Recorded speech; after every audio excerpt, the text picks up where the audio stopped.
Thank you, Brian and Aaron, and hello, everyone. Big rating winners last night, Little Big Shots on NBC, The Passion on Fox, and the college basketball on the Turn networks. The big rating loser last night, The Family on ABC. Don't be surprised if it's canceled before the week is out. By the way, that series is produced in the New York area.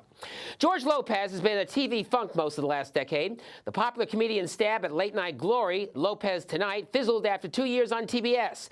His 2014 comeback to weekly comedy, St. George, was one season and done at FX. Now Lopez is connected with the co-creators of Silicon Valley on HBO for another weekly go. The result premieres March 30th on TV Land. The title is Lopez, and the premise is his tribulations with career and family captured mockumentary style. Let's watch. You have an 80% positive rating among blacks and Hispanics, but not as high among other whites and Asians. So you're telling me that could be a problem because my audience is brown? No.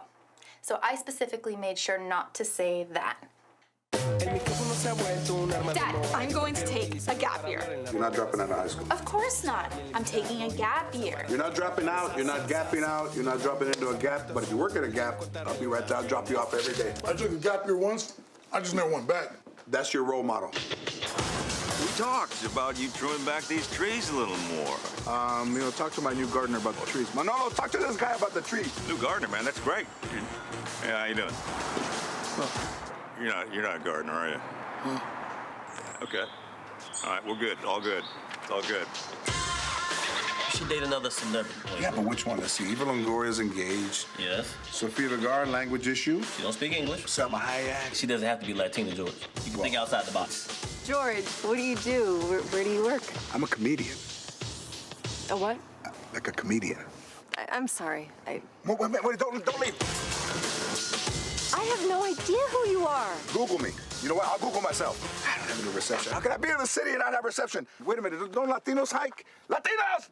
Vean a Jorge Lopez! Sálganse! Oh, my God. There's got to be a maintenance crew out here. As Mr. L makes his series return, Hulu turns on their latest original drama, The Path. Matters of family and faith are tested in this series, created by newcomer Jessica Goldberg and overseen by Friday Night Lights and Parenthood executive producer Jason Katzims. Aaron Paul, of Breaking Bad fame, Michelle Monaghan, and Hugh Dancy head this cast.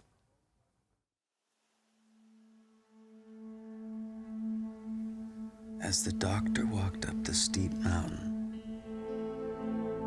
he thought about all the horrible things he had done to the soldiers at the hospital.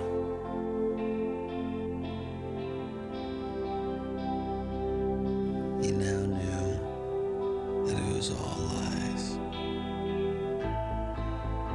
What he had been asked to do, what he had done, and he knew.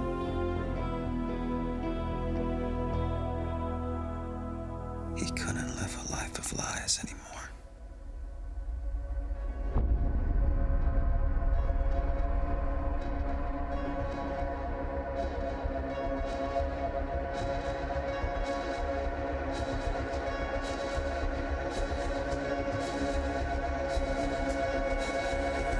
Would you dare to let me unchain you and lead you up?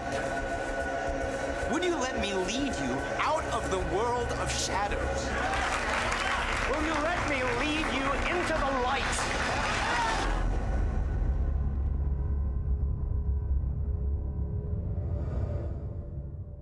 Goldberg will be my lead guest later this afternoon on Tomorrow Be Televised at 3 o'clock on Blog Talk Radio. And like Lopez, The Path begins March 30th. Now, last Monday, we told you about a bill recently introduced in the New York State Legislature involving Made in New York tax credits. This bill would connect approval of the credits for new television series with employment mandates for women and people of color. The Writers Guild of America is backing the bill, and we had hoped today to do an in-studio interview with a Guild representative, the author of the bill, or both. Now, we're communicating with the WGA, and we will try to have that live interview in April. But on next Monday's BK Live, we will bring you Khadijah Carter. She's a communications strategist for the New York City Police Department with a new video outreach, and she's based in Brooklyn. She will join me at this table, and we will show you what that outreach is doing around the borough. Could something TV be next? Well, we will ask Brian and Aaron. You know, I do have to ask you, the family, what happened? Basically, got stuck in a terrible time period. ABC's had problems with Sunday night all season long. Once Upon a Time, which was a good rating winner for most of its time on the air, has really had a ratings plunge. And the show also got not too great reviews, even though it has a wonderful star in Joan Allen. Yeah, you don't think there would possibly be a time change or a day change? Lately, ABC has had some issues with some of the new programming. You may know that of Kings and Prophets, the Tuesday night show, got canceled after 2 weeks. So I have a feeling that same thing's going to happen with the family.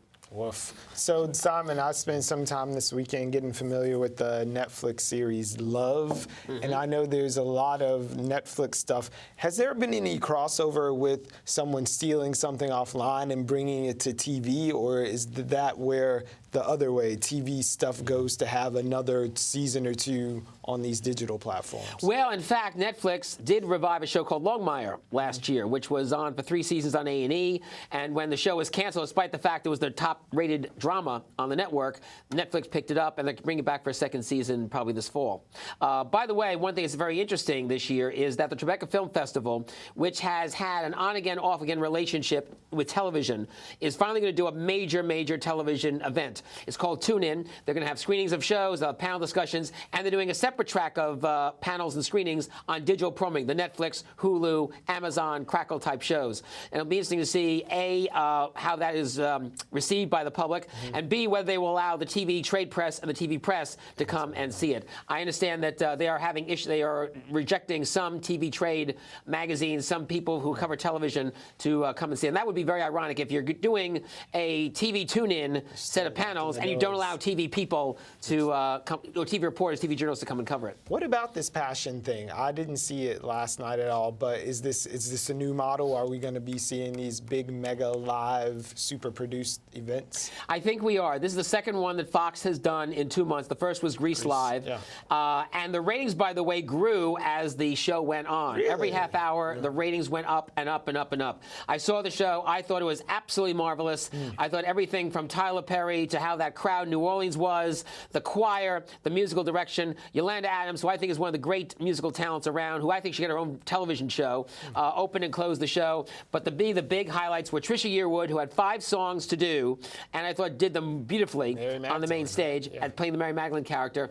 But the big show stopper was Seal, playing Pontius Pilate. The moment he gets on the stage, he stole the show. He literally was in your face. He was intense, both as an actor and as a singer. I think he's going to get an Emmy nomination, by the way, with Yearwood for Best Musical Variety Performance. I think they both deserve it. Yeah, it's trending on Twitter. Well, Seal's I'll performance. have to get on my old Hulu and roll it back and see what I missed. And you know, Brian, one of the best things about that show was it wasn't just about the story of Jesus Christ. It was also about the story of New Orleans. And constantly they showed you the people of New Orleans, and you saw that, and the camera does not lie. They had a lot of mini-cam shots of people watching the ceremony. There was the procession through the French Quarter, through Jackson Square, up to the park where the main stage was taking place. People, hundreds of people with the cross, that plastic cross going on, big cross, and you can't lie about how those people were. They really felt moved, they were inspired, and then at the very end with Adams and doing When the Saints Go Marching In with the Preservation Brass Band, at the very end, you couldn't help but just like be in revival mode. It was incredible. I love it. All right, well, I think we're going to leave it right there. And you will see more, by the way, I think, from Fox in the musical area, too. All right. Well, thank you for your enthusiasm yet again, and I think we got some TV to watch. All right.